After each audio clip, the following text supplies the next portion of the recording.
Hello and welcome back. It's me, and we're continuing the discussion with evangelization. But today we're talking about the very unsavory side of it. And I'll probably get emotional again, like I did when I first recorded this video.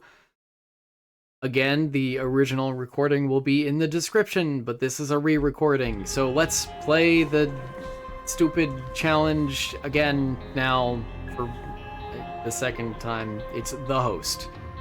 Yeah, let's get into it.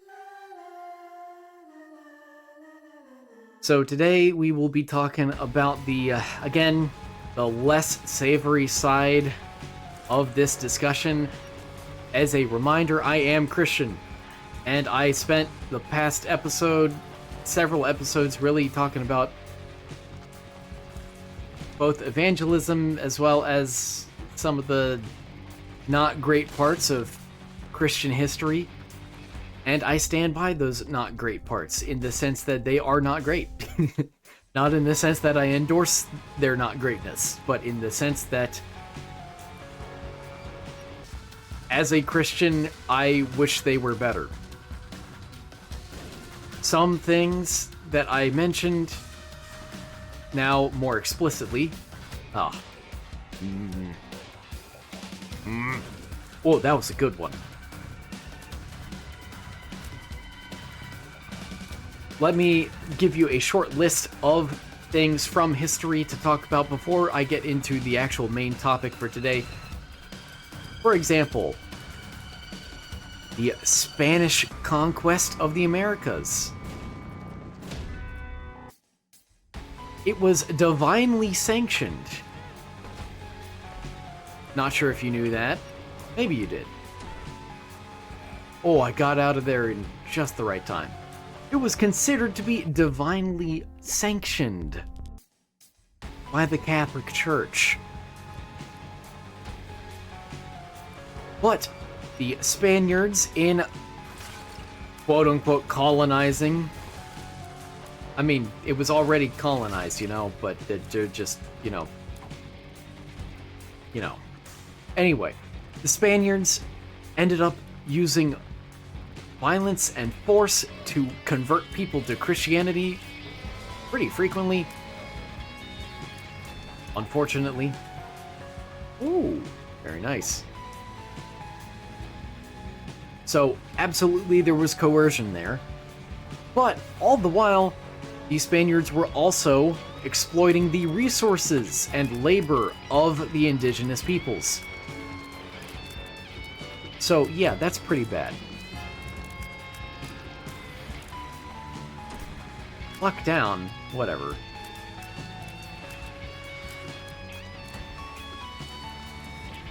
Get out of here so I can look at my notes again. The Hermit. I'll keep that in mind for later. I probably won't use it. Oh, I should have... Whatever. It doesn't matter. This run is fake anyway. It's all a lie. A sham. I'm a liar.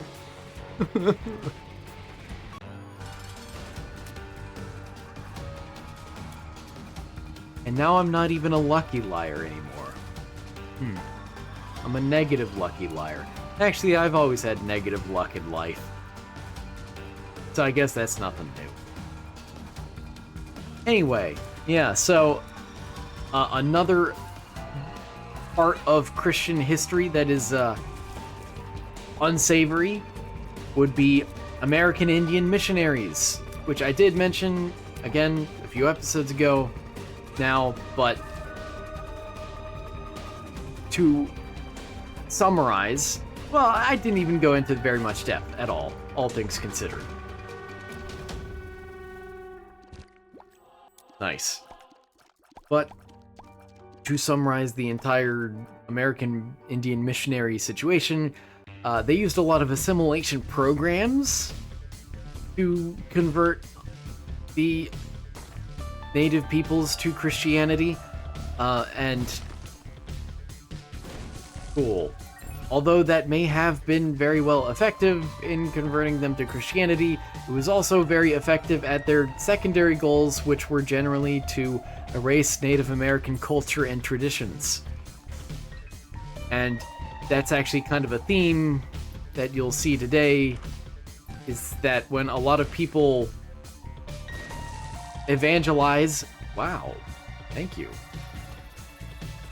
they tend to be focused on spreading Western cultures and Western ideas as much as, if not more so, than they are focused on spreading the gospel. Very, very unfortunately, and to a lot of detriment. And although this isn't exactly evangelism, as an honorable mention from history, the transatlantic slave trade was often justified by some Christians. Obviously not all. There were a number of abolitionists, of course. But no. It was justified, again, by Christians. Yikes.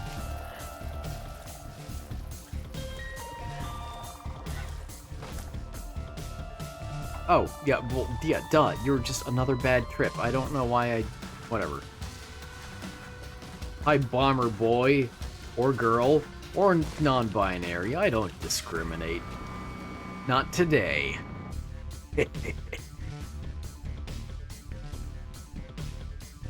So, let's get into the meat and potatoes of today. Yeah, I said that yesterday too. Deal with it. And that is talking about the New Tribes mission, known today as Ethnos 360. What a name. What a not good sounding name. So, they are a New Tribes mission, also known as Ethnos 360, is a US based, I should say, fundamentalist missionary organization, and I have spoken in the past about my feelings about fundamentalism. To briefly reiterate, I don't like it. I disagree with it theologically and logically. And generally, I don't like evangelicals. Evangelicals, not evangelists. The two are different after all. But I digress. We are all still siblings in Christ, whether I like it or not.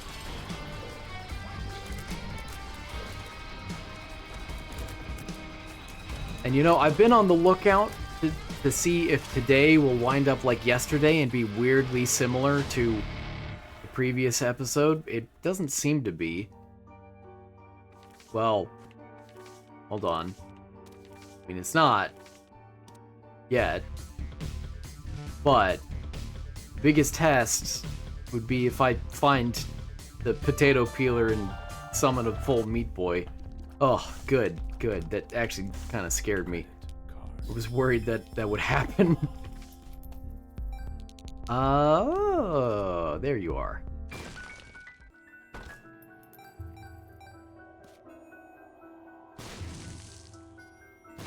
What do we got? Blasting cap. Useless because I can't pick up any trinkets.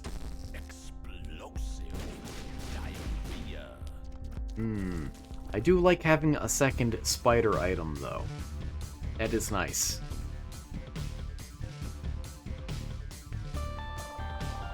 Let's see. I had temperance, right? Yeah.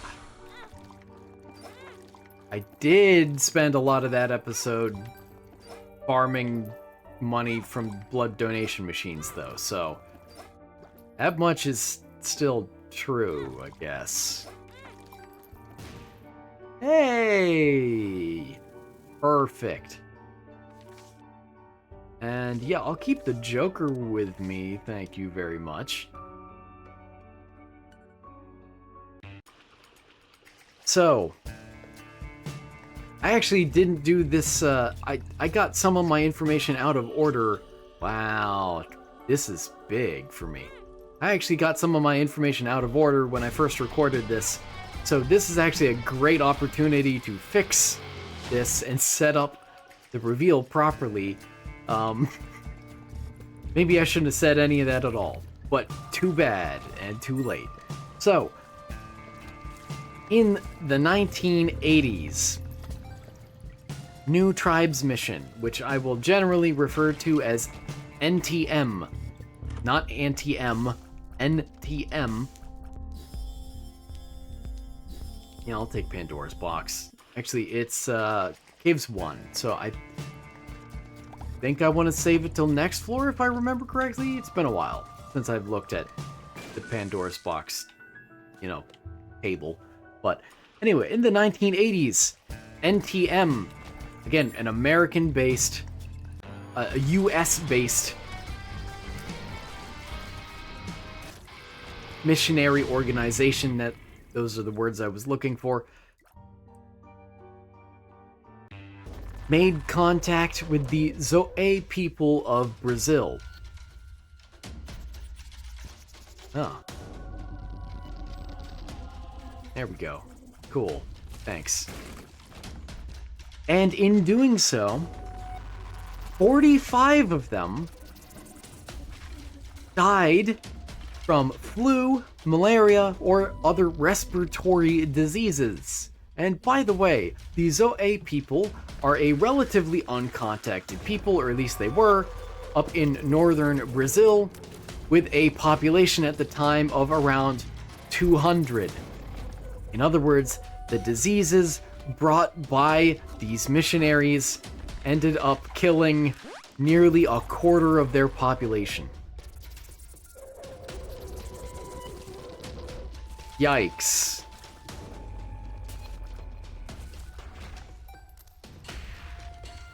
Yikes. And NTM was unable to provide sufficient medical care. They just simply didn't have the resources. They really didn't seem to expect to have caused such a disruption, such distress. How do you like it? Yeah, that's what I thought. Loser. Well, Whoa. I mean, yeah. That's kind of obvious, I feel. Oh, I looked away. Do it again. I wasn't looking.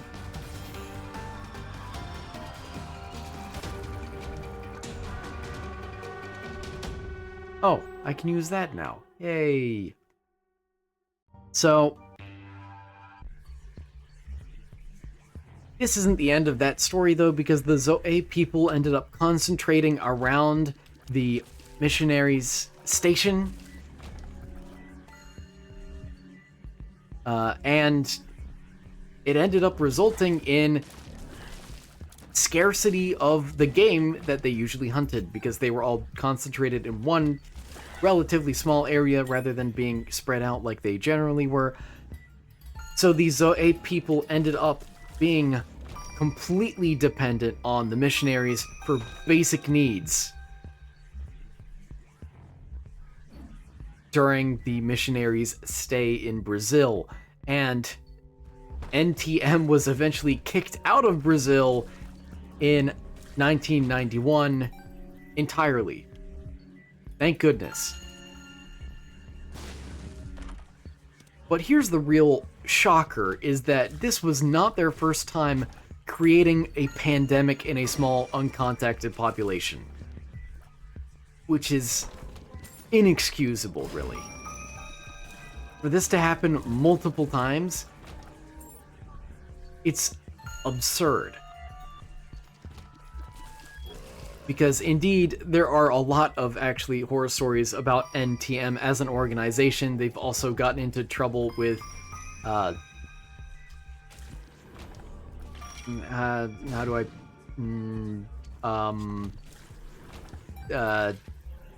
the more I beat around the bush, the worse it's gonna be. You gotta rip the band-aid off. they've gotten in trouble already with a variety of people, and SA, that's the term I was looking for. So yeah, not a particularly great organization to begin with, but their history of interactions with formerly uncontacted peoples is really sad. Genuinely sad.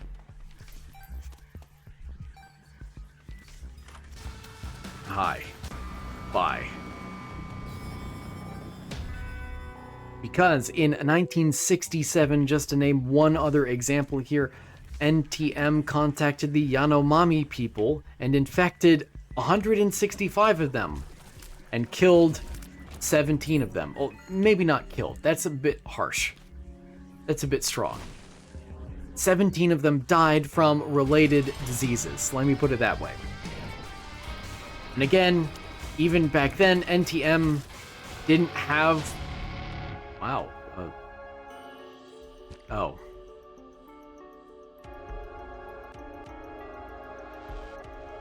Sure. I'll invite Meat Boy in. Why not? Even back then, NTM, again, didn't have enough medical supplies to be able to effectively handle the outbreak that they had caused. But here's the real shocking thing about that. People who worked for NTM said, or were described as not really caring, not overly concerned, didn't really express any guilt over the deaths that they caused with the Yanomami people. One NTM missionary even complained that the Yanomami were unwilling to accumulate material wealth through work, which is absolutely disgusting. It's not...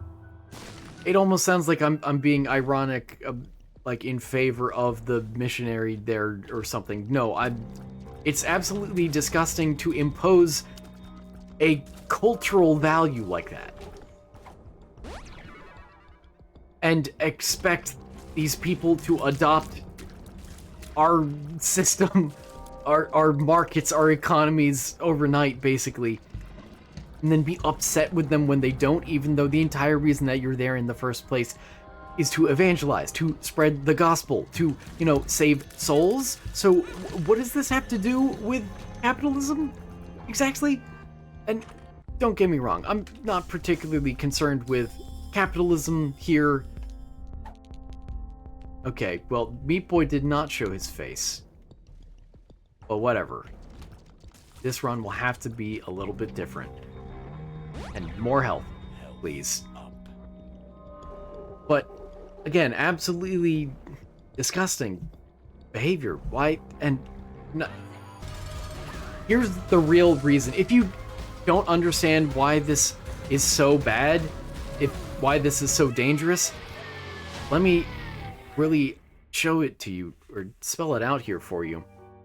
And yeah, if you want to see the achievement card, look at the video that's unlisted but linked in the description. Because, oops. But, when contacting formerly uncontacted people groups, especially when introducing them to a lot of quote-unquote Western civilization, what a lot of modern society has to offer, these things are pretty standard. Like, these are the rule more than they are the exception. First of all, women and children prostituting themselves. You may wonder why that is somewhat standard. Consider this. They're being introduced to a society where suddenly you need to trade something. You need a way of making money. And you don't have much money to give. You don't have much of anything to sell. So what you do have is your body. And as long as there are buyers, there are going to be sellers. Uncontacted tribes also have a lot of troubles with addictive substances, even just alcohol. even just what we consume as fairly regular alcohol can get way out of hand if you have someone who has never experienced it before but is able to get their hands on a ton of it because they don't fully understand like finances or what's the term I'm looking for? Drinking in moderation or things like that. It can be extremely destructive. Some of our foods may also serve to poison them because, in our society, we recognize that some people have allergies and some of them are very severe. But what we don't really think about is that if there's a tribe of people out there that are uncontacted and we give them a peanut butter and jelly sandwich, maybe they all, keel over because they're all allergic to peanut butter because it's something genetic that they have that we've just didn't consider. But finally, the biggest thing to be wary of is diseases spreading in these communities. Because we've had thousands of years with our diseases,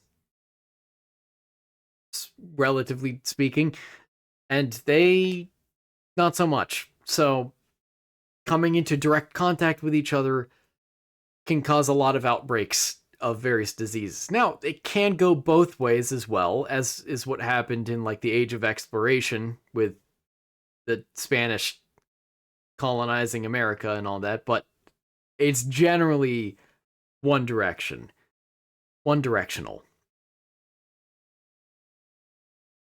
Thank you for coming to my TED Talk today. I want to end with this though. Evangelism is still something I believe in. It is still something good. If you genuinely believe in saving souls, then yeah, it's something you should do. But that doesn't mean that there aren't better ways to do it. There are absolutely better ways to do it. This is a perspective that I find a lot of evangelicals and fundamentalists kind of struggle with. But when in Christianity, when you look at the present life versus eternity to come, it's easy enough for people to completely disregard this life in favor of the eternity that is to come. And some of your behavior should be oriented that way, where it's like you should focus more on the eternal than on the transitive, than on the transient. That's the word. That this life just isn't very valuable compared to the next. But the point I want to make is that this life is still valuable. There is still meaning and purpose to this life. There is still joy to be had in this life. This life that was given to us, this world that was given to us, was something that God created and said was good. Maybe it's broken now, but it is still God's creation. We should cherish this life. We should try to make it as great as possible for other people too. We shouldn't just shrug off accidentally creating pandemics. I'm upset. I'm getting myself more and more upset. Anyway, there's more to say about all this, and there's even a few finer points that I didn't talk about because I guess my previous runs were actually longer by a few minutes. Yeah, looking at the clock, yeah, that is true. Anyway, it'll have to do for today. Maybe I'll talk about the Sentinelese tomorrow. But thank you so much for watching. I hope you enjoyed. I hope you learned something from my TED Talks, and be wary of Ethnos 360. I do not like them. I do not trust them. I do not care that they are a fundamentalist Christian organization and are therefore brothers and sisters in Christ. They have a terrible track record of killing people out of neglect, basically. Yikes. So, with that very positive note, take care, and hopefully I'll see you next time.